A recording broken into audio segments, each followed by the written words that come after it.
This is Continuum Drag, a podcast where we watch sci-fi, fantasy, and everything in between. This week, Strange Luck, episodes 3 and 4. When they executed him last night, I realized who I was. I killed 2 men. I can't live with that. Wait a minute. Did you say they executed him last night? In the electric chair. Guy named Griffiths? Yeah, that's him. That's the guy. He's still alive. The chair didn't work. It's rescheduled for tonight. Welcome to Continuum Drag, the podcast getting lucky. I'm Luke. Here's my co-host Jordan. What's real, Jordan? Who's getting lucky? We're getting lucky? We're getting lucky. We're getting lucky because we're watching Strange Luck. That's right. Well, sometimes we're lucky. Sometimes we have good luck. Sometimes we have bad luck. And sometimes it's strange luck. Just sometimes a chance. we have strange Just luck. a chance. Well, Jordan, I thought I'd look into a little bit about the background of Strange Luck. Not a lot. There's not a lot to be said about it, but it was the lead-in initially for the X-Files in 95, so this is going to be the show that would play before the X-Files. So that was the original intention. It was to give it a really good lead-in. It was going to be hopefully a big show for Fox. It was created by a gentleman named Carl Schaefer. He's best known for creating an earlier series called Eerie, Indiana. Do you recall this show? I remember Eerie, Indiana. It's like spooky kid show. Yeah, exactly. Yeah. Very much in that X-Files vein, I think. And he would later go on to co-create the Sci-Fi Network zombie TV series, Z Nation. I'm not as familiar with that. I'm not either. I think it was created around the same time as The Walking Dead, sort of to fill that thing for sci-fi. And it was actually produced by The Asylum, who makes the Sharknado movies.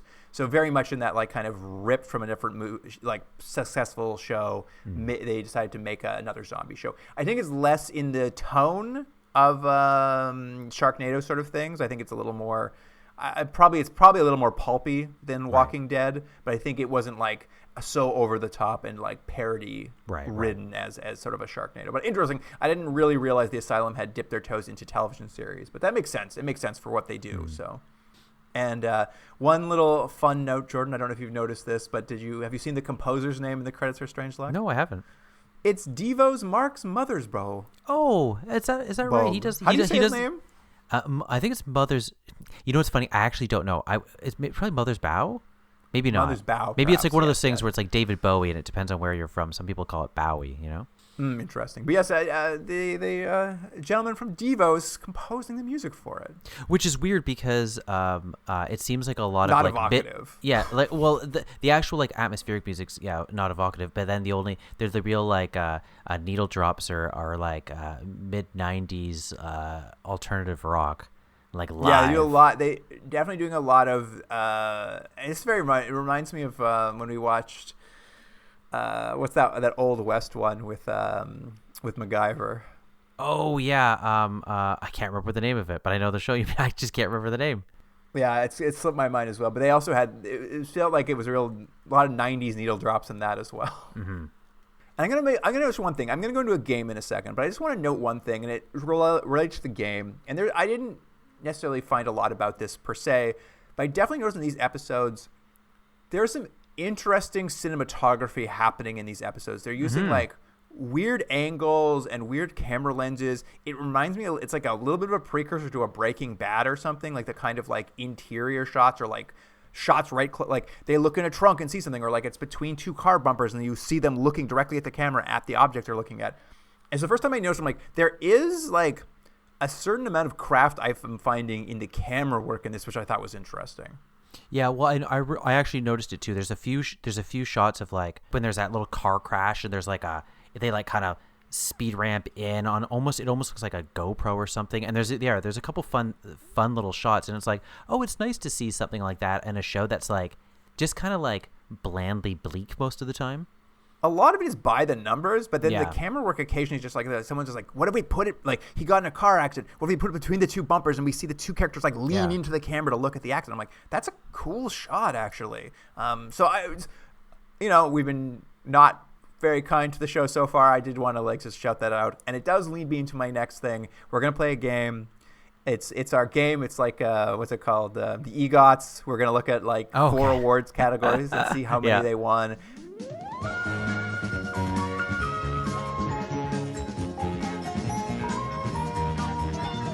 We're looking at the Emmys, the Oscars, the Saturns, those are the Sci-Fi Media Awards, and any Canadian award, which of course is shot in Vancouver, which will obviously probably put some in your mind as to where to put some categories.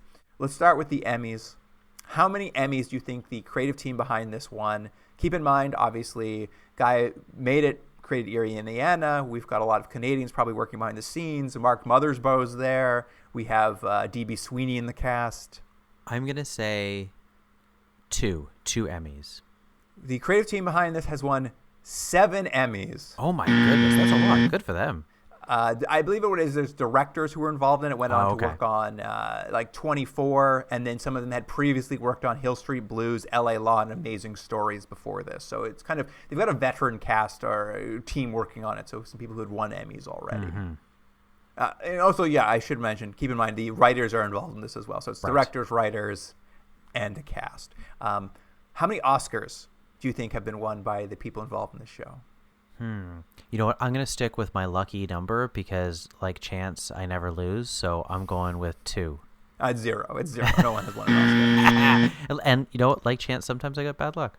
Well, what about the Saturns? What do you think? There's any science fiction awards for anyone involved in this? Oh, I think definitely. There's got to be. I'm gonna say, just 1 though. 1 has happened. It is also 0, Jordan. A real lackluster move so far. But it gets us to our final one. Any Canadian award. Just because of Canada, I'm gonna say 7.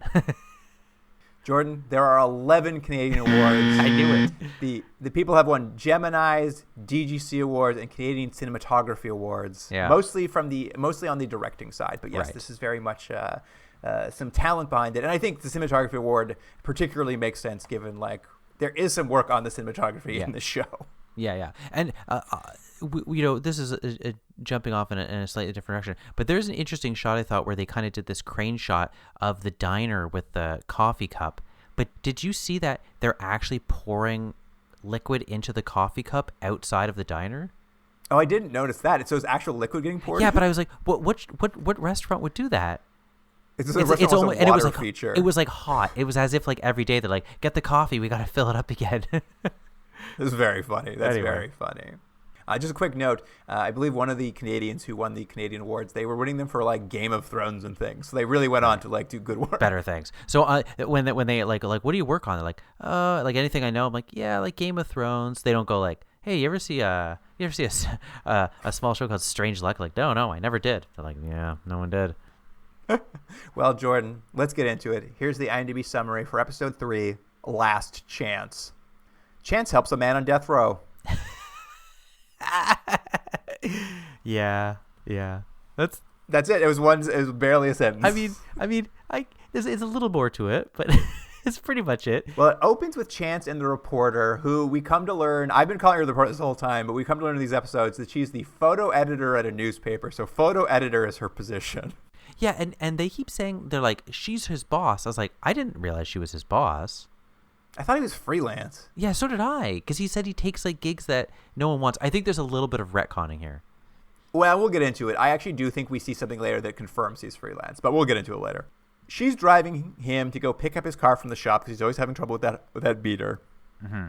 When they're driving there, she's just like, hey, by the way, Chance, a man called the newspaper. And he says he might be your brother and he wants to speak to you. And I was like, what? What does that mean? That makes no sense. And then later, when we get to the next episode, we realize, these episodes are all out of order, it turns out. Oh, is that right? In the next episode, the whole subplot of that episode is like, she's like, let's put your story in the paper so people can write in and say if they're your brother. And the entire episode is about that.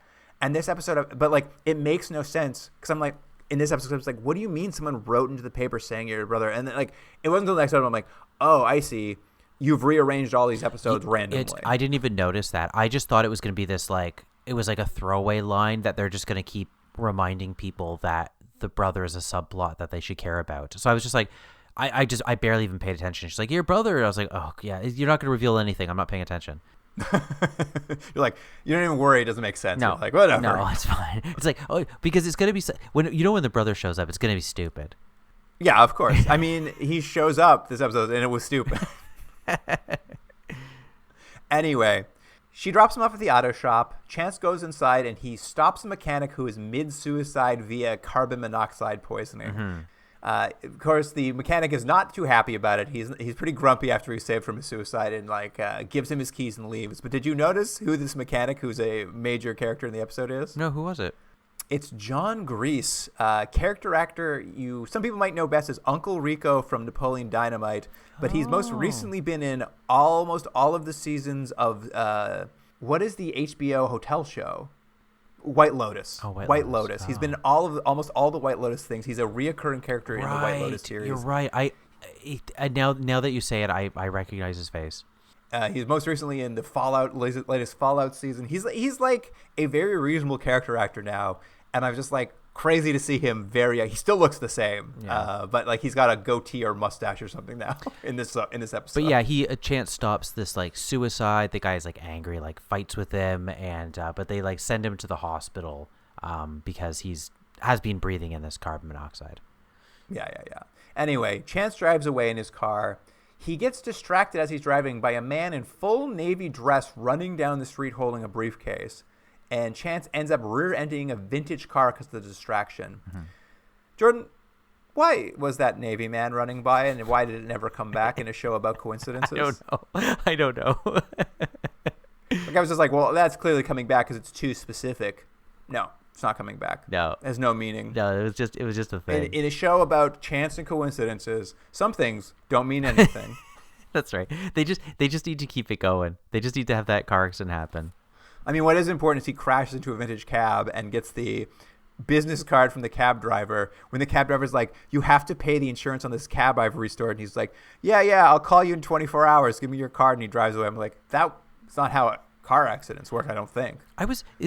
There's weird because we see later that is another person who also has like a vintage cab. Is there like a group of people who like restoring cars and also like cabs? Because it seems very specific. It's to drive the plot of this episode. Yeah, I was like, oh, sure, like hot rods, I get it, but like old cabs. I'm sure there's a couple people, but like I think the population seems very large in this episode. Anyway, Chance has split his head open in the car accident, so he needs to go to the hospital. And while he's there getting patched up, he bumps into the mechanic's family, and Chance can't tell the difference between Daredevil and Wolverine. Yeah, and I was like, what are you, stupid? I actually have that note. I said he doesn't know his superheroes at all. Like, they're not even close. Chance bumps into the mechanic's son, who's playing with a toy of Wolverine, and Chance is like, hey, Daredevil. What? Like, way to connect with the kids. It's very fun. It's a very 95 thing, though, when, like, superheroes were kicking off again. Yeah. Anyway, he goes in and talks to the mechanic, and it turns out that the mechanic 10 years ago killed a man in a robbery. The mechanic just like, I killed a man 10 years ago. I'm like, whoa. Yeah, and he feels really guilty about it, and so that's why he was attempting to kill himself. Killing now. himself. Well, it's because things are happening. Why now? It's because the police, after he did the murder, he never got caught for it. The police pinned it on another career criminal, and the mechanic's feeling guilty now because last night the guy who got pinned on was executed. Except what we learned in the first scene of this episode is the photo editor out of nowhere was like, hey, did you hear about that freak power outage at the prison last night? So the execution didn't happen? I was like, I was just like, I know that'll come back, but I don't know why you're saying that out of nowhere. And it's because now's Chance's opportunity. I was going to say Chance's chance. That's very confusing. Now it's Chance's opportunity to help this mechanic prevent the execution of the wrongly convicted man. Yeah. So, like, the one thing I like about this, and this is a pretty dumb episode, but the thing I like is there is a time limit on this because you know that the guy was supposed to be tonight. Yeah, he was supposed to be killed, and it's basically like, well, it's going to happen now, right again. So you have a very short time to prove, because obviously they'll need evidence to prove that this guy, so he can't. It's just like he can't just show up to a courthouse and go, I did it, because no one will care. He has to be able to have evidence and have be able to prove that he actually did it. See, and that's what the next few scenes get into, which is a thing I did not consider. I was just like, yeah, just drive into the police station, turn yourself in. But the next scene, they cut to the Blue Plate Diner, and they're listening to Sarah McLachlan on the radio. And they're strategizing with the photo editor how to prove the man's innocence. And they're like, here's what we'll do. We'll get a hold of the man in prison's lawyer and ask him to get the governor to pardon the man on death row before the execution. But that lawyer just died, so now they have to get a hold of his daughter, who is also a lawyer, to help. That was so weird. I don't know why they added that in at all. It was so bizarre. They're like, yeah, the lawyer's dead, so his daughter just like took over all his cases. I'm like, is that how this works? I was also just like, is this hereditary? Are law cases hereditary? But they really just were like, we need to give stakes to the lawyer. But I'm like, wouldn't the man who's been fighting for this man already have, like, he'd already have stakes? You don't need to add this thing. It's like, well, I need to prove my dad right. It's just like, it seemed like an extra step. And it doesn't matter. Like, It comes up not at all again. Also insane here is daughter lawyer is just like, here, watch this video of the man in prison giving his final talk to a video camera before he's almost executed yesterday. And they show him, and it's like this bald guy in prison. He's just like, I'm not upset. Like, this is just the whims of fate, and it just, chance has happened. Now I'm going to be executed, but I'm not mad about it. Like, it's just what's going to happen. And then Chance starts envisioning himself as a man in prison. Like, Chance projects his face onto the man in prison talking, and he's really upset. He's like, that could be me who's in prison because of Chance. I'm like, but no, your Chance doesn't work that way. Well, yeah, I'm glad you brought that up, because I didn't know what the show was trying to tell us there. They keep cutting to it too. He's constantly like having dreams. He's like, I could be in prison. I'm like, but why? Yeah, and it's I didn't know if it was like they're leading into like I was like, are they trying to show that he has some sort of ability, like some sort of empathic ability to like get into someone else's head that they haven't really talked about before, or is he? But that's not what's happening. I know. I wasn't sure why they did it. Like, it was this weird stylistic choice to visually, and then have him constantly be like, yeah, like it could be me, and I was like, why? It doesn't make any sense. It couldn't be him. The man who's in prison is a career criminal who did a lot of crime, and then eventually got not something he didn't do pinned on him, but it makes sense why that would happen. Like, it doesn't make any sense that why Chance believes that could be him, other than the fact that the man said the words fate and chance in a speech, and we know that Chance's whole thing is like he gets like so.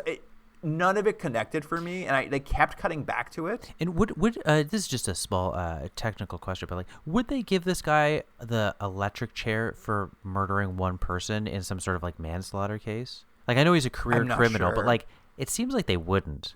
This is California. I don't know what California's laws are, but yeah, it seemed, I don't know. Not a lot of it made a lot of sense. Anyway, in order to prove the mechanic story, they're like, oh, the lawyer can't just walk in and tell the governor. They need to find the murder weapon first. And he's just like, well, 10 years ago, I ditched the murder weapon, a gun, in an old taxi cab's door, but surely it's been destroyed by now.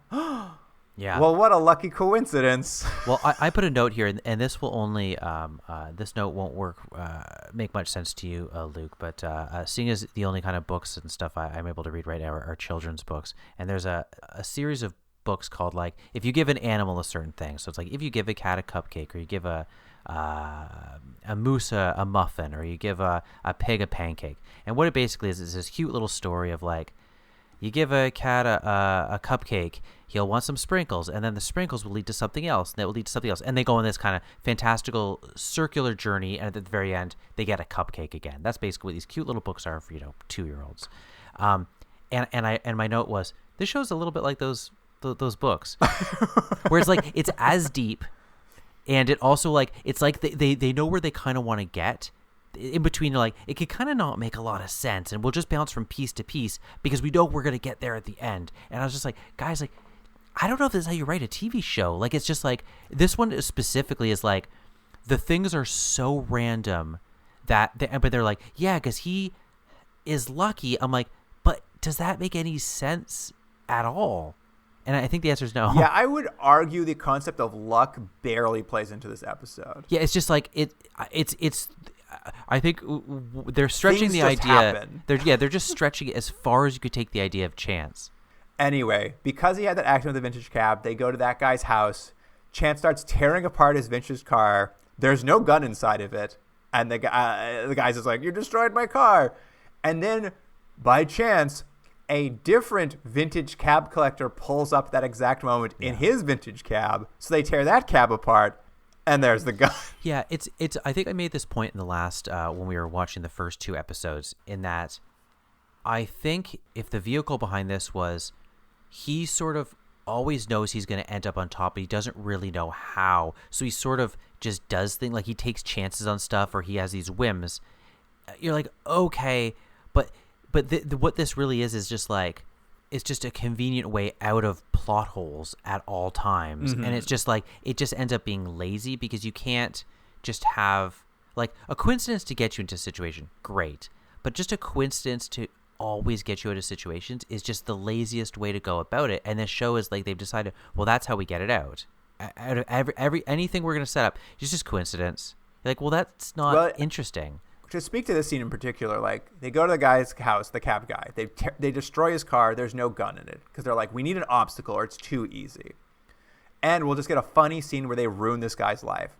But then to get out of the obstacle, they just have another cab pull up, in which they repeat the same action, and the gun is there. So it's like the obstacle is like almost not an obstacle, because Chance takes care of it 2 minutes later, and they just hope that it's funny that you watch Chance do something mean to someone.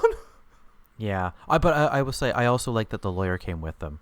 Yeah, the lawyer's there. I also did like Chance destroys the cab, and he's just like turns to the photo editor, because she's also there. The photo editor's also there, and he's just like, hey, pay the man for the damage I did. I'm like, why does she pay him? Yeah, I don't know. See, they have this weird, like, the relationship, like, she's his boss, but they're also like, a will they, won't they, that they're not playing in it at all. But it's also like, he's this like lovable loser at all times, but I just don't know if it's as charming as they think it is.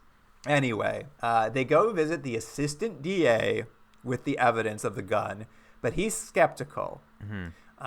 He's like, anyone could have walked in here with any gun. I won't have time to get it fixed, looked at before the execution. But the mechanic's able to prove it, because he knows exactly how much money he took in the robbery, and that, I guess, that proves it to the DA. Well, it's that they reported money was stolen, but what they reported was an incorrect number, and this guy knows the real number, so they're like, well, there's no way, only the real killer would know, is what they're doing. But it's just in the dumbest way. Well, it's also funny because he blurts it out, and Chance is like, you see, that's what was reported in the newspapers, but that's not the right amount. And I'm like, how would you know that, Chance? And the DA is like, he's right. I'm like, how would you know that, assistant DA? You're not looking at the file. Doesn't matter. But there's another problem, Jordan, because the governor is having a re-election event tonight at a policeman's ball, and he can't possibly pardon a criminal in front of a bunch of cops, so that's not going to work. I was just like, what? What do you mean that's not going to work? That's great. So with this new obstacle, the mechanic's like, well, if you guys can't help me, I'm taking my old gun and walking out of here. And he grabs his old gun and runs out, and nobody tries to stop him. Yeah. They just let him go. I'm like, what? Yeah, because they'll just sit there dumbly. You just need him to get up to the next scene. Yeah. Anyway, did you forget about Chance's brother? Because he's in town for only one night, and he can only meet at 10 p.m. tonight at the hotel. Is that what? For some reason. Is that right? Yeah, there was like, he can only meet tonight at the hotel at 10 p.m. Why? I don't know. He's come all this way. Why he wouldn't stay longer, I'm not sure. You know what? It's just, you know, sometimes you come into town and you call too many friends, you book up too much time. He's just like, He's like, I had dinner plans with someone, and then I got drinks later. I can fit you in right in between, so that's it. That's it. Anyway, so Chance has to go to that hotel, and he's going to do it by bringing his diner waitress friend along, because I guess she's off shift and she wants to come hang out at the hotel. And on the drive over, she's going to suggest that maybe they should start hooking up, because maybe he should try an older woman. Is that what she said? I don't even remember that. Do you not remember this conversation? I remember them talking, but I don't remember her saying like they should hook up. Yeah, they're driving over in the car, and she's just like quizzing him on why he's hanging out with the photo editor so much. And then she looks at him, she's like, maybe you need someone with a bit more experience in your life, and starts giving him the eyes, and he's just like, whoa, I don't know. And I'm like, wait, what is, like, why are we doing this? I'll have to rewatch it. I like that you just blank out anytime anyone's talking. You know what my actual note is? Yeah. I stopped paying attention to conversations in the car. It's an actual note I have. Well, that explains it. Anyway, while this is happening, while they're driving to the hotel, the lawyer daughter is like, hey, photo editor, you want to come watch the execution? And they drive to the prison, which, first of all, there's a massive, not protest outside, a massive group of people celebrating the execution in the rain because a storm is coming. And I'm just like, why? This is not like a serial killer who killed a lot of people, who people have a lot of feelings. This is like one guy who's getting executed for a manslaughter charge 10 years ago. Nobody's going to notice this. Yeah. Well, that was the whole thing is just weird. It's just like, yeah, they're trying to set this up as this bigger thing. Like civil rights Yeah, and it's case, like, but like well, okay. no one would know or care. Yeah. And then they get there.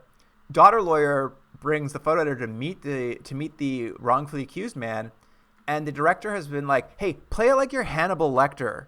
Play it like you're an absolute serial killer. Because he's so scary. And like, he's like, come stand next to me, take a photo while I smell your hair. I'm like, he's a bad man. It's such a funny choice because like, it's like, because you think that they're going to go for, it's okay that he's going to get killed because he's bad. But I was like, but why did they make that choice? Like, he's such a creep. The whole point of this is they're trying to save Yeah. an innocent man from an execution. And when they finally introduce him, they've lit him like he's a complete monster. They've asked him to play it like he's going to eat someone's flesh. I'm just like, what is the like? She's so scared to stand next to him for a photo because it looks like he's like going to strangle her. What was the choice there? I know, it's pretty funny. Anyway, we go to the hotel. And like, wouldn't you know it, this hotel happens to be the place the policeman's ball is happening at. The governor's going to be there. And also the mechanic walks in. They're like, hey, look, the mechanic we lost earlier, he's here too. Yeah. So Chance and the waitress intervene and they're like, I got a plan. What if we dress the waitress up real sexy like and send her to the governor's room with room service, and she'll convince the governor to give the convicted guy a pardon. So they send her in. So they do that. Like, she gets dressed all sexy and delivers room service, which I'm like, can you just do that at a hotel? Can you just anyone deliver room service? Well, yeah, I think she's supposed to be dressed like someone who works at the hotel, but you're right. It's like that wouldn't be the outfit. But I do also like the idea that room service just shows up and no one's ordered it. And everyone's like, I'm cool with that. Come on in. Yeah. And anyway, and as they're waiting for her to seduce the governor, the assistant DA walks by and he's like, I'm here too. And he's like, what's going on? They're like, good news. The waitress walks out. She's like, good news. He's going to do it. Come on inside. He's going to pardon the guy. Yeah. Yeah, she does this whole thing like she was like a volunteer in his campaign, so he's happy to talk to her, and then she sort of like sweet talks him. And I was like, well, that was easy. Yeah. Anyway, so the governor's like, I'll do it. Give me the phone. He's like, oh no, the phone lines are cut out at the prison because of the storm that's happening outside. There's a huge rainstorm happening. They've been like teasing it all episode. There's going to be a big rainstorm. They're like, let's now have a montage of us racing to the prison while we play the Lightning Crashes. Lightning Crashes by Live plays. I'm like, oh my God. I laughed so hard at how bad this was, because it's so overwrought. It's just like, it's this slow-mo happening. They're racing. And it's like, lightning crashes. They're strapping the guy into the electric chair. They're like, he's gonna die soon. Forces pull. Will they race there in time? Yeah, and he's like, and it's just it's so overwrought and just dumb. I laughed and laughed. Anyways, everyone should go listen to that song and have a good chuckle. Anyway, they aren't gonna make it in time. But as they're driving, the mechanic admits to Chance that he didn't actually get around to fixing Chance's brakes. Yeah. So Chance loses control of the car, crashes into an electrical pole, knocking the power out at the prison just as they're about to electrocute him.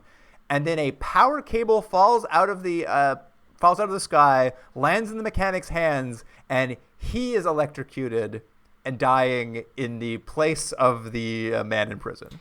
Yeah. And so this was another thing where I was like, is this like Chance's like Fortuna happening? Like did he somehow, like, do you know what I mean? Like, I don't know, Jordan. Isn't it ironic, don't you think? Like rain on your wedding day? Yeah. I can feel it. But it just was so dumb because you're like, yeah, I guess this guy deserves to get the electric chair. I'm like, but why do we have to kill the guy that we've learned feels so bad about this thing, that we've like humanized? But then, as your point, you have not humanized the innocent guy, and then they have to do this weird thing of like him getting electrocuted. I'm like, am I supposed to feel good about this? It's so badly staged too. Like he gets out of the car and Chance is like, "Get away from the electric!" And it just cuts to John Grease, and he's holding his arms out like he's going to catch a baby, and they just slowly drop a cable into. He should have seen it coming. Anyway, I guess everything is set right now. So Chance jumps in a cab and races back to the hotel to meet his brother. But what do you know it? He gets out of the cab, and the next person who needs the cab is his brother. So his brother just gets in the cab and leaves, and they don't even cross paths. Yeah. What are the chances? Yeah, sometimes he has bad luck. Oh my God, Jordan, what an episode. Yeah. I mean, not its strongest. Not its strongest at all. But let's see if this next one's any better, Jordan. Yeah. Here's the IMDb summary for episode 4. She Was. It's not better. 5 years I was a good wife to you, and then one day you go out for a pack of cigarettes and never come back. I'm sorry. I was a screwed up punk when we got married. I couldn't take it anymore. All I wanted was you to do right by our kids. I had no job, no money. I was losing my mind. They split them up and put them in foster care. You abandoned 2 little boys? What business is it of yours? Chance has a chance encounter at a movie set with a woman claiming to be married to the star of the picture, whom is supposedly hiding their marriage and has had her children taken away from her. But questions of her sanity come into play. Chance visits his adopted parents to hopefully clear up the mystery of his missing brother Eric. And that was courtesy of Justin Bogan. Yeah, thanks, Justin.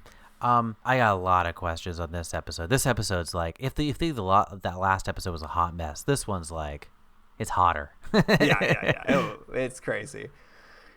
Why does the episode start with Chance walking down the street, pulling film out of his camera and throwing it into a garbage can and saying, "Some pictures are not meant to see the light of day"? I have no idea. I put the same thing. It's just like, it's like they're supposed to imply that he's been doing something sordid, or like he took a job and now regrets it or something. I'm like, but it's why? Like a scene is missing. It's like a scene is missing at the start of the episode. Yeah. It's like, whatever. And then anyway, he stops a lady from stepping into traffic, and then he finds a random prosthetic leg, and then he goes to the diner. Whoa, Luke, don't speed up on that. The prosthetic leg is a joke that they do for almost the whole episode and has almost no payoff. No payoff. The whole episode is like, whose prosthetic leg is this? And he just keeps bumping into more people with missing legs. So it's like, that's not my prosthetic leg. And that's leg. literally what it is. And then eventually he'll find the guy whose leg it is. That's it. Anyway, yeah, he gets to the diner. Who has hot liquid in their sign. In the diner, there's some random guy there who keeps coming back throughout the episode. Yeah, what is At this? the beginning, he's like, will you invest in my underground casino? And Chance is like, no. And then you come back later, he's just like, play cards with me. I'm a street hustler. Like, no. And it's like, who's this guy? Never comes back. I thought at first this was like a weird, disjointed way of introducing a new character. Is what I thought. I'm like, oh, they're kind of building out the world a little, and there's gonna be a few different people and kind of quirky people. That's what this is gonna be. And it's like, no, he's just a guy who we've never seen before, probably will never see again, and he gets several scenes to be like, the only thing I can guess is that it shows that like Chance is kind of like streetwise and like wary, but I don't know if not really. Yeah, so it's the weirdest thing. It's so bizarre to add this character, and it has nothing to do with the plot, and it quite literally is just time wasting. Here's the thing, like, this is the first opening of this episode. Throwing out those photos, no payoff. Stopping the one from stepping in the street, no payoff. Meeting this guy who's a hustler, no payoff.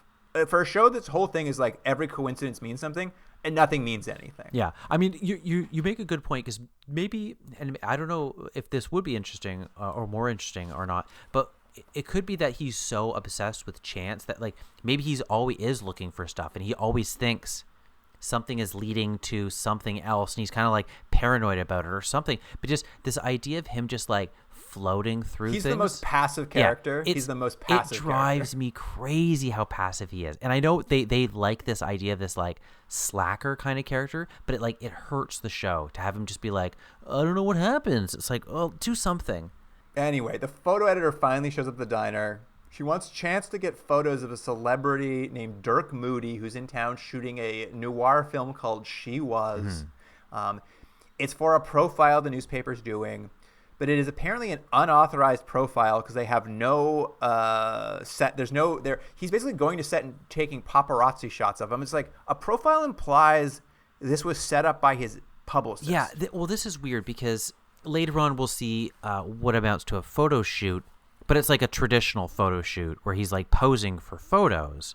I'm like, but that wasn't the photos you were trying to get before. And No. And that only comes about because of plot points. oh, I realize that, but it's the same. He's still getting the photos for the same story, essentially. Yes. So it's like, but So- originally your photos would just have been paparazzi photos that like would have looked just like that. Like, could you imagine reading an article on an actor and it's like a picture from behind a fence, about Bush? It's so weird. And like a profile is just like, he was born here and he's done these movies and he likes these things. It's just like, these are different ideas. Well, and it's also weird because they make it seem like they're like, we need to get a photo of him. I'm like, he's an actor. You can't grab one of his There's a million premieres photos. or one of the million photos you have him. You can't just put that on. It's like, no, we need a new photo of him for reasons. That's badly shot from a distance. That badly shot. It's like this makes no sense why we need this photo. Anyway, there's also this really interesting subplot of like, hey, what if we put a story in the paper about you looking for your missing brother? Yeah.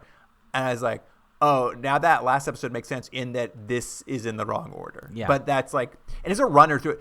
There's sequences where we cut to Chance in this episode where he's sitting at home alone being like, should I do it? Should I put a newspaper story in? I'm like, I don't care, my man. I know you did because I watched that other episode. It's funny you mention that because this episode is so disjointed in that we're gonna see a few different things happening, but like all these elements, like this weird card shark guy and all these weird plot threads that don't have any payoff or don't go anywhere. Like even this point we're going to have later on where he meets his parents, it feels like two different episodes are happening. Like they film these things and they cobble together an episode of TV because it's like, it literally is like, if there's any momentum, it just stops as soon as he goes to see his parents. They're like, hey, here's an entirely different plot with entire different feelings. No connection to no what connection you're at currently all. watching. We're just going to go do this for a bit. Then we're going to go back and talk to the other one. You're like, this is the weirdest way to do a TV episode. Anyway, Chance drives to set to start getting these photos, and he happens to drive into an uncontrolled street where a stunt is happening. This drove so me a car crazy. flips. I was like, you'd never get this close Like, to set. yeah. Like he's driving into an active set. Yeah, so they're filming. basically he's driving and he thinks it's like he tries to stop this big car accident thing happening, and it's like he ruins a shot. I'm like, so hold on, you drove through the crowd of crew and the barriers and the PDOs on set and the location people, and you see that this car is on a crane. They're not actually flipping it. You know, all that you didn't see any of that. You just drove into the movie and said, and he ruined the shot. I was like, this is so dumb. Even for like laymen who dumb. don't understand how filming is made, this is so dumb. Anyway, the policeman on duty then comes over and says, get this car out of here. We're shooting. Yeah. Chance backs his car up. He hits a woman as he's backing up. Yeah. He doesn't care, but he gets out to check on her, and she's dropped a magazine, pistol magazine full of ammo on the ground. Mm-hmm. She picks it up and she runs off, and Chance is like, well, that was weird, but I have no further thoughts. He then goes and starts trying to do his paparazzi shots as Dirk Moody shooting an action scene where he's firing a gun. While he's trying to take these photos, he sees the woman he just backed up. She's watching from the crowd. And then some gunshots go off, and AD screams, "Oh my God, there was live ammo in one of those guns. Dirk Moody's been shot. Yeah. Call an ambulance." Mm-hmm. The woman runs off, and Chance is like, "Oh shit, I gotta catch that woman. I saw her. She's the one who swapped the ammo." He chases her down. He catches her, and she starts going on this unhinged rant about being Dirk Moody's secret wife. So naturally, Chance does what he should do, and he brings her for coffee at the diner. Yeah. Yeah. I was just like, wait, what? And at the diner, he invites the police psychologist from the pilot, who we haven't seen in like 3 episodes. Yeah, Dr. Ann. She's back. It makes more sense now realizing this probably was episode 2. Yes. Why she Yes. hasn't been around for a while. But she comes in. They have a conversation with her. So this woman's a stalker. She's been stalking for a while. She claims to be his secret wife. The only evidence she has is a photo of her with some kids and a man whose face has been scratched out. She's very like agitated. And Dr. Ann's just like, hey, listen, we probably should bring you somewhere. What happened to your kids? And she's like, oh, social services took my kids away from me years ago. Yeah, because I'm not doing well. And she's like, all right. And Dr. Ann's like, Chance, we have to get this woman some help. And then the woman proceeds to violently assault the psychologist. She violently assaults Dr. Ann. Like, it's pretty, like, I was shocked by how violent. Like, she's thrown across a table in a way that looks like her back is permanently injured. Yeah.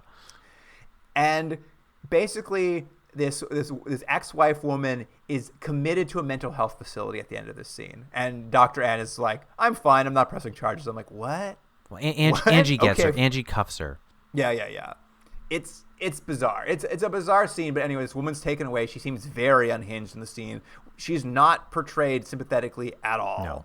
No. And so Dr. Ann's like, she's not well and she needs help. And this is clearly a made up story. And Chance is like, is it? I'm not sure. Is it? Anyway, Chance is like, hey, now that I've done that, let's break the momentum of this episode and go visit my adopted parents. Yeah. It's I can't stress how weird it is. It's like you might as well have heard like tires screeching, like, "Arr!" Like, hey, were you guys invested in that really bad episode? Well, guess what? He's gonna do this other thing, this plot line, and they're trying to jam this thing about the brother and stuff so bad, and it's like, it's just not interesting, and no one cares. No one cares. Do you care about the brother? Well, here's the thing. He meets his adopted parents. They have some chit chat, like, haven't seen you in a while. He's like, yeah, I don't come around much. Anyway, let's go visit the crash site where I was found. They go to the crash site, and the dad's like, well, whoever takes care of plane crashes cleaned this up 30 years ago. Then Chance bends over. He's like, oh, I found a piece of the plane. I'm like, okay. And he's like, does that have significance? No, it is meaningless. Yeah. But why did he find that piece of the plane? Yeah. He's just like, look, I found a piece of the plane. And they're like, wow, I thought that would have been cleaned up 30 years ago. It's like, yeah, I found it. I'll bring it home and put it in my box with that, like, newspaper clippings. Unrelated. Like, They say he was 2 in the plane crash. He clearly wasn't 2. The actor playing him is not 2. He's like probably like 4. But anyways, to your point from before, let's say he's 2 years old, and there's these people that like felt very sympathetic, and they went through the process to adopt him. They were like, but we're gonna change your name. I know you're 2 years old, and you have sentience. You know who you are. You know what your name is. We're gonna change that. well, I thought they were implying that, like, nobody knew who his parents were, so they had to rename him. But then as he's leaving, they're like, oh, by the way, we have the address to the cemetery your mom and sister were buried at. Yeah. But when we tried to find it when you were a kid, there's no address, there's no cemetery with this name, so we couldn't find it. I'm like, so you did know his name? Yeah. Bizarre. Well, So they he basically say gets the he name actually of a says cemetery that doesn't exist. Yeah, he's like, well, we changed it because of how lucky you were. But there's no implication that like they didn't think he knew what his name was. They're just like, we just think it's better. I just think it's a better name. Your mom did a shit job naming it. Yeah. What was his name before? It was like Steven or something like that. Michael. Yeah, something like Yeah, that. it doesn't matter. Anyway, he basically now has this he has the name of a cemetery his parents might be buried at, but it doesn't exist. No one can find evidence this cemetery exists. I'm like, oh, is this going to be like an X-Files mystery? Don't worry, it's not. We'll figure it out later this episode. Anyway, Chance goes back to work. He goes to set and tries to do more paparazzi photography. Yeah. And listen, Jordan, when we last left set, and like we live in a day and age where there have been very tragic on-set shootings when live ammunition was on set and people were tragically killed. So that's where we left it, is Dirk Moody fell down, and 80s, like, he got shot, there's live ammunition on set. That's the last we saw of this man. He's now back, Chance is back on set. Dirk is shooting a scene. No one is even acknowledging he was shot.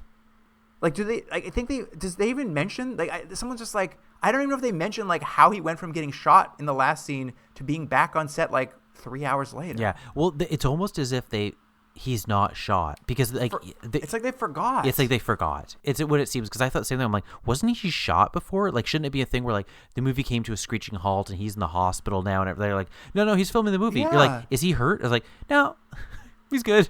He's just shooting a scene. Yeah. I'm like, I was so confused. Yeah. Anyway, Chance trying to snap photos from the crowd, and he spots the stalker ex-wife is now out of the mental institution, wherever she was, whatever institution they put She's her an in. She's extra. out of it. She's now somehow a nun, an extra. They cast her in the movie somehow. In between when we last saw her and she was being carted away, she's been released, been cast in the movie by a casting agent, put into a nun's outfit. Yeah, she showed up with the appropriate documentation showing who she is. They're like, oh, yes, we have your paperwork here. We know who you are, and you can sign off your paperwork. It all is legitimate. It all makes perfect sense. So Chance runs in and like jumps on top of Dirk Moody to like save him from the nun who she done it. Like she kind of reaches into her robe, but that's all that Yeah, really she doesn't happens. get He, to throws do himself. anything. Yeah. She runs away, and of course, Chance is brought to the police station for attacking Dirk Moody. But what we see is that Dirk Moody's manager's there. He's dropped the charges because the psychologist has explained everything. And they're like, listen, we have to. He's been getting scary letters from the stalker, so we have to be careful. And we thought, you attacking him was involved, but we know you tried to save his life. Anyway, as a way of saying sorry, we're going to offer you a proper photo shoot for the profile to say thank you for rescuing him. What I like is when they have this scene back at Dr. Ann's office. It's like the actor's bodyguard, I think. They talk about this like a... No, it's his manager. That's what we're talking about. I think it's his manager. But I like, they're like, here's all the files we have of like the stalker and stuff. I'm like, why would you ever show it to this guy? This like random, like, so sure, he did a good thing. He helped your clients. Like, you're not going to show him all your files you have on this, like, the stalker. I know. It doesn't make any sense. And we get a couple...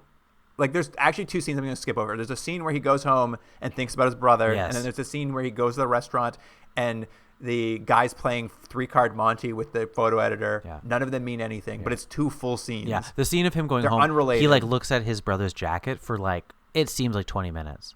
It's insane. 2, like, dead scenes Yeah. where nothing happens. Anyway, we finally get back to Chance and that prosthetic leg. Is they walk out of the diner with a prosthetic leg, and he sees a one-legged man doing a drug deal. So he and the photo editor jump in their car and chase the drug dealer down. Yeah. And when he finally crashes on a moped, he's like, "That's not my leg. Why did you chase me?" And they're like, "Oops, our bad. We thought it was your leg." And Chance looks up and he sees that he's at the cemetery his mom is buried at. Yeah, because that's the thing this show likes doing. And again, it's as if no one's really thought it out. It's like, because he's lucky, things just work out for him, but because he doesn't have any drive or he doesn't move. He has the drive to find whose prosthetic leg. Yeah, that he doesn't move the plot at all forward. It's like, oh, because of a series of stuff happening, he's now at the right spot. It's like, because that's chance. Like it's so vague as to how he's even involved. Other than it seems like chance is just like lazy writing. Exactly. But what we get to see now is he sees his mom's tombstone, his sister's tombstone, and they answer the question on the pilot. His dad is also dead in the cemetery, so like problem solved there. Yeah, it's funny that because they never show the dad in any of the flashbacks. He's in the bathroom during the time. I looked at the headstones. He had died the year before or something. But okay. here's the thing. That's all that happened in that scene. No new information is provided. Yeah, he just goes. We learn nothing. He goes, yeah, they're dead. It's like, yeah, we knew they were dead. We knew they were dead. Is this related to your brother in any way? The core mystery? No. Yeah. What we were worried about is the guy at home who watched the pilot was like, "What about his dad?" And they're like, "We'll solve that." It was we'll solve weird that. because it's almost as if like there's a mystery that his family, there's a record of them not even existing. Do you know what I mean? Like that, like that doesn't make any sense, and his memories don't jive up with what the reports are. It's like it's none of that. It's like, well, he knows his family died, so like the fact that he doesn't know where their bodies are buried is sad. That's a very sad thing, but it doesn't add anything to the mystery of was his brother there. Well, and it's also set up like, well, we couldn't find the cemetery because it doesn't seem to exist. And what we see is when he gets there, he realizes like someone just wrote the name down wrong. Yeah. That's it. Yeah. There's no mystery. There's no conspiracy. It's just an accident. Yeah, that's it. The next day, the paper has published the article about Chance's missing brother. So that's how it is all working now. And Chance is like, oh, I guess the paper's out. So I'll find my brother one day. And he walks out of his apartment and he finds his car has a flat tire. I think we're supposed to imagine it's because we see the stalker ex-wife is now hiding behind a car nearby with a gun. She popped the tire. She's planning to sneak up behind Chance and shoot him in the back of the head, I guess, for saving the actor. Yeah, every I think her time. plan I is don't know. I've popped his tire. He's going to get stuck doing that. like fixing the tire, Oh. and then I'll kill him. She's while got a he's- gun. Yeah. Yeah, she's going to shoot him in the back of the head. But because he's so lucky, a completely random biker gang pulls up and they're like, we heard you had my prosthetic leg. Yeah, word around town. Word around So this town. biker gang the word's been getting around that the lady of this biker gang's missing leg is with Chance, so they happen to pull up. Yeah, and right he's like, you wouldn't believe what I've gone through to find you. And I'm like, you actually haven't done anything. This makes no sense. There's no connection to anything. Yeah, and the whole real reveal is that, like, well, the whole point of this is that they get in the way so she can't kill him, and then they drive him Yeah. somewhere, and that's pretty much it. That's the Yeah, whole. yeah. That's the leg subplot. And let's go back to this really quick. The whole thing is he's really lucky. Yeah. That's how he survives. He's lucky. So shouldn't what happen is she walks up behind him to shoot him in the head, and then like he drops something, so he bends over to pick it up suddenly, and the bullet misses him. Like, that's luck. Yeah. That's chance. A random biker gang pulling up is not the same thing. I've said this before, and now it's like 2 podcasts, and I'll just keep beating this drum. The problem is their concept hasn't been thought out, and it's this loose idea when it's convenient. And so what you get is you're like, but I don't understand what he's doing at any time. Like, it's not like it's a constant know. thing. Do you know what I mean? Where he's just like, well, you know what? I don't care. I'm going to jump off this cliff because I know it's dumb, but it's going to work out for me. And it does work out. You're like, okay, because he always lands on his feet. But it's like, it's just not that. That would make more sense. Yeah. That would make more sense. Yeah, it's just Anyway. not that show. Anyway, it's so funny too because like the biker gang pulls up. He's like, "Oh, thanks for my prosthetic leg," and they're like, "Do you want to ride somewhere?" I was just like, "What?" He's like, "Sure." I was like, "Wait, where's he going? Why would he want to ride from these bikers? A one-way ride he can't get back from?" And they drive him to the marina Yeah. because today is the day he's doing a photo shoot with Dirk Moody, who's living on a houseboat for some reason. Yeah, and that was another thing that bothered me. That he said at one point, because we're gonna meet him, he gets on the dock and he's a jerk, and he goes, "Yeah, production rented me a boat instead of a hotel because they figured that'd be safer." I was like, "What are you talking about?" That's the stupidest thing ever. They rented you a houseboat instead of a hotel where they could put you in any sort of house or hotel with security under an assumed name, and they could have you going out securely through a basement garage. No, they put you in a houseboat. That's sure convenient for having transport pick you up. Stupid. So he's at the houseboat. They're like, let's take the houseboat into the ocean or wherever, into the kind of water, so that we're safe. No one will be able to get on it. My ex-wife stalker won't be able to get onto this boat while we do this photo shoot. You know, makes sense. It'll be safer if we're out in the water to do. But this. you just dropped one thing. You said my ex-wife stalker. Yes, well, that's a reveal that's coming Yeah. for sure. Well- I've ruined the Well, reveal. so we should talk about that real quick, because so what you're gonna find out is, yes, the woman wasn't crazy. He is her ex. But here's the thing. So let's say you're Dirk, whatever this guy's name is, and you have a stalker, and the stalker's sending you a note. Now she's been sending him letters, right? The wife has been Yes. sending him letters saying, "I'm your wife. You've left your family. Blah blah blah blah blah." So you would assume if not talked to the authorities, have talked to production or talked to his security or whatever it is, and they would have had said like, "This person's saying they're your wife. Like, have you been married before?" And he was like, "No, it's weird. I've never have been married before." As opposed to, "I think this is my ex-wife. She's crazy." Like, it doesn't make any sense why he's pretended that he's never been married let's before. get into this. Yeah. Let's get into this because, yeah, they go out on the boat. They're taking photos. They're like, let's do this photo shoot. The stalker ex-wife jumps out of literally nowhere. That's right. She's been hiding on the boat apparently for hours, just knowing that they were going to be on the boat and she could have killed him at any point. How? She was just at the diner trying to shoot him in the back of the head before I got on the bikers. She raced on the right. She raced over. It's impossible. It's impossible. No, she it's raced. impossible Luke, she's there. Luke, she raced over. You said she was there for hours, Jordan. It's impossible unless there's two of her. You're right. Anyway, she literally jumps out of nowhere and she Yeah. must have swam over, but she's not wet. She pulls the gun on him. She's like, "We're gonna kill you." Yeah. And this is I think this is the point, is that when Dirk sees her, and I'm gonna give it to the actor here. I think the actor is actually like so sympathetic. He's been a jerk this whole episode, and in these moments, he's actually quite sympathetic. He's like surprised. He's like, "Susan? Oh my God, it's you, Susan." And she's like, "You admit it?" He's like, "Yeah, of course. we were married years ago, and as a young man, I wasn't ready. I ran off. I feel so bad about it. She's just like, they took our kids away from me.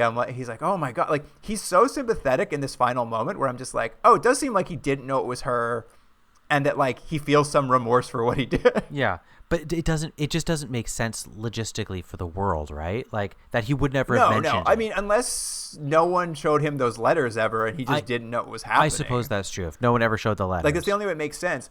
But like, so that's the thing. The reveal is he doesn't deny her. He like completely freely admits what he did, and he's like apologetic about it. And then Chance is like, you're a jerk, and he punches him in the face. Yeah, because he's a jerk before, so they want he's our everyman, right? We're like, yeah, get him. I'm just like, what? Why did you just punch this man who like is an unaggravated assault? Like, there's no reason to punch this man in the face. Like, he didn't do anything. And do you see what the article title was for that goes to this picture? Well, here's the thing. Chance takes a photo and he lets the ex-wife like pull the man, like he's on his knees. The ex-wife is pulling the man's hair really hard. The ex-wife looks unhinged. She looks like a psychopath in the photo. Right. Chance sells it to a tabloid. Mm-hmm. This is not to that lady's newspaper. Yeah. It's to so Chance is freelance. He sells it to a tabloid. I didn't see the headline. What's the headline say? From star to scum. It's from star to scum. Yeah. So Chance has now allowed a woman who has legitimately been stalking him and tried to kill him. Switched out live ammunition. Yeah. So he did get shot by live ammunition that she did. And she was going to shoot Chance in the back of the head. Chance has, for some reason, allowed her to now assault this man. Yeah. Even if he had wronged her in the past, she is now in need of definite mental health care. We've seen that. Yeah. She assaulted his friend, the doctor. It's something this show, we've now mentioned a few times, has trouble with, is that they don't know who they really want you to be sympathetic with, or they don't know how to illustrate that very well. Just like in the previous episode with the guy on death row, they made him really evil as opposed to being like, an innocent man's getting killed. This is like, okay, so this is a woman scorned. They're like, but let's make her as crazy as possible, and let's make her do. And she's actually committed quite a few violent acts up till now. It's like, okay, I guess that's funny that this guy's getting his comeuppance. Well, so they're looking at the tabloid. They're at the diner. They're having a good laugh. They're like, well, I guess he got his. And they're like, turn to each other like, well, if she wasn't the crazy stalker sending all those stalker letters, I wonder who was. I'm like, what do you mean she wasn't the one sending the stalker letters? It sounds like she was. No, what they've implied was as sort of a little bait. A way to exonerate this woman? No, a bait and switch. What it was there's a line in this. There's two. He has an actual stalker and he has this lady. So the one. But she's not. Despite the fact she's stalking him, she's not a stalker. She's not the stalker he thought she was. There's another stalker that's also happening that, of course, you don't see in the show and never comes up again. But that was why he was confused. And here's the thing. It's not that it doesn't come up again, because they cut from this diner where they're like, he sure got his. Yeah. Cut to that's right. Dirk Moody's walking out of a bar at night. A random woman walks up to him and guns him down in the street. Yeah. Like, we watch a man get shot down in the street in an assassination. Roll credits. Yeah, I wrote, ha ha ha, why? I'm like, is this being played for laughs? I don't understand. Like, so like they're like, the second stalker ended up murdering him. Yeah. Well, it's still, they're like, you're still so angry at this guy. Like, look, leaving your wife and kids, not a commendable not thing. Ideal. Not good. Is it, does it justify death? I don't think so. But this episode, that's what they're saying. It's like, yeah, he deserved it because we've made to show him that he's a little unpleasant and he's led a good life while his wife has suffered. Thus, he should be killed by the stalker. Yeah, he's slightly more unpleasant than Chance, so he should be dead. Yeah, that's right. Yeah. I was just like, what is the moral of this story? I can't understand. Well, I have a question for you, Luke. In the pilot of this show, and I've mentioned it a few times, he said, they're like, you're a photographer? And he's like, yeah, I take gigs that no one else wants. Now, we're now 4 episodes into it. He's done stuff like this photo shoot. He took pictures of like a toxic waste dump and stuff. Like, are these jobs that no one else wants? Because I don't think they are. No. So it's like, what? They're just jobs. They're just jobs. So it's like, what was that? Like that was supposed to be like a line to color him in some way. It'd be like he's like, I don't know, he's some sort of like I guess Bukowski the point character. was, like, he gets these because no one else is in the right place at the right time because of his luckiness. But even that's not really true of the shots he mostly takes. Yeah, that's it. It's not like he stumbled upon something and accidentally did this thing. It's like, okay, yeah, that makes sense. He's got this this predilection for luck, but it's like, no, that's not what it is. And I would even argue, like, this fourth episode, it didn't even feel like that many lucky things happened. There was like just like 2 or 3 coincidences, maybe. No, and again, they're coincidences to get us out of plot holes, and that's the worst kind of coincidences. It's bizarre. And usually when often people complain the network reorders a show because they're just like they're fucking it up. They messed up the order and now it doesn't make any sense. And there's truth to that here because like they've obviously rearranged these episodes. So now the brother comes before the newspaper article goes out. That said, like, let's try to figure this out. And I think this is what it is. It should have been the pilot. It should have been this 4th episode about the stalker. Yeah. And then it would have been the execution episode with the brother. Because that and then the second episode. Brother comes in. And then the second episode would have been somewhere along the way. But the second episode is way more fun and way less, like, dour toned than these last two. These last two episodes are such dour toned episodes. Yeah, I'd agree. And especially they're not this fun. one. At least the second episode kind of was a little bit coincidency. Like it worked better to the premise than these two. So I understand why someone sat down and watched these 2 episodes and were like, these are the episodes we follow the pilot with. They barely make sense to like the premise. Yeah, I don't know. It does not bode well for this show. That I don't think the pilot was particularly strong. It was like, it had its moments. It's okay. It's not good, but yeah, it's. I have a feeling this is going to just get more convoluted, but not in a way that's clever or interesting. It's not fun either. I mean, not fun. Yeah. Him taking those driving tests was stupid, but at least it was kind of fun. There's very little fun to be had in these 2 episodes. Yeah, I think there's an idea of, again, that he's a charming lead, and he is. He's 100% a watchable actor. I think they're leaning on that a lot. That like, well, you're just gonna like him, so we can kind of put him in situations and you'll like him. It's like, no, but you still need to have those be interesting situations. He needs to do interesting things, and he needs to be interesting. But you guys aren't doing that. Yeah, and the more I think about it, the more that second episode I can see why, like, the brother's cut out of it. The psychologist doesn't show up. It's just like it's him doing driver's lessons and then like solving a kidnapping. It's like it's not a greatly plotted episode, but at least like it's fun and light. Whereas these other 2 episodes are so like the brother stuff just brings the energy way down. It makes it really dark. Yeah, I agree. Anyway, what do you want to give Last Chance, Jordan? I'm going to be probably more forgiving than I should, but after I watched it, I gave it a 5.5 out of 10. 5.5. Yeah. I know it's probably, like, honestly, as we talk about it, I'm like, it's probably pretty high, but it is the rating I gave. I mean, yeah, I didn't love it. It's not a great episode. I think, like, the tonal choices are very bizarre. Yeah. But I do find it funny. Like, I'm just like, why is the innocent man Hannibal Lecter? Like, that's a bizarre decision to make. I liked seeing John Grease as the mechanic. It was fun to see him. But like, yeah, it's a mess of an episode. I'm gonna go 3.5. And then She Was. I'm gonna give this one a 4.5. Not a good episode. Like we said, like, the C plot of the brother is just, it sticks out so badly. It feels like it was filmed at another time. It's just this, of all the episodes, I think this is the worst of the episodes of all of them, of the 4 we've seen so far. And I can't imagine them being worse than this, but I don't know. There wasn't much to like about this episode at all. So like even a 4.5 seems generous.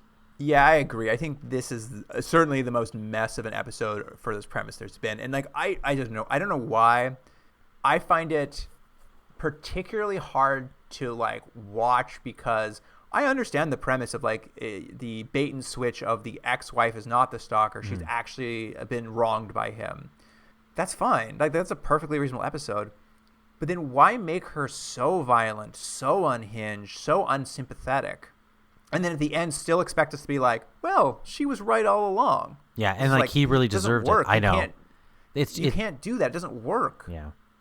Yeah, so I'm giving it a 2. Yeah. Well, I think it's fair and valid because at the end of the episode you sort of felt where you're like, "Huh, I don't know, was I on their side?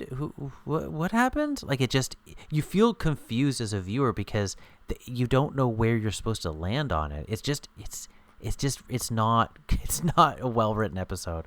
It makes Chance so unsympathetic because by the end of that episode, he feels like a bad person. Yeah. Like he feels like he allowed bad things to happen to someone. Well, I mean, anyway, I'll say I was hoping for a little bit, like you said, like a little bit more of the kind of fun episodes, and I'm hoping the next few will be like that because, man, this is not going in a direction that is going to do the show any favors. Yeah, I mean, even the fun episodes weren't particularly good, but they weren't this. You're right. You're absolutely right. Well, that wraps it up for this episode. So if you've got a coincidence, you can email us at continuumdrag@gmail.com. It doesn't even really have to be. It's just like it's kind of just stuff happens. If you've ever had stuff happening in life. If you ever had something like really convenient happen that like clearly was someone writing you out of a scenario that you couldn't have got out of on your own, let us know. Yeah, you're like, hey, I'm hungry. Let's check if there's food in the fridge. There is food. Interesting. Anyway. That's weird. That is weird, isn't it? I'm so lucky. Anyway, you can also find clips from the show. I'm not going to lie. There are so few clippable moments from these 2 episodes. Like, so little of visual interest happens. I know we were talking about how they're good camera shots, and there are from time to time. But, like, interesting clips, not really. Like, there's a car crash. There's a car stunt that's cool to see because it's a stunt. But there's so few stunts in this show. Remember when the guy plays the little card trick? Vaguely. That's the problem. Vaguely. Yeah. Anyway, you can find those clips that exist that we are able to pull on our Instagram, TikTok, Facebook, and Blue Sky. Our handle on all of those is @ContinuumDrag. But that wraps it up for this episode. So, listener, thank you for joining us. And Jordan, see you at the next one. See you then. Can't get enough Continuum Drag? Commission a bonus episode for charity. Want us to watch an episode we missed after using the escape pod or during a best of run? No problem. Is there an episode of a series we've never watched or a TV movie you want us to cover? You got it. Wish we'd comment on your favorite movie, content, or other weird media? Sure, why not? All you have to do is make a donation to one of the charities selected by past guests on our website. We suggest a donation of $50 per television hour of content we're watching, but everyone's means are different, so give what you can. Get all the details about bonus episodes for charity on our website, continuumdrag.podbean.com, or follow the links in our social media profiles. Continuum Drag is recorded in Ontario, Canada, and Seoul, South Korea. Theme music by James Rick Seidler, produced by Jordan Dullock and Luke Black. Special thanks to Aaron Hughes.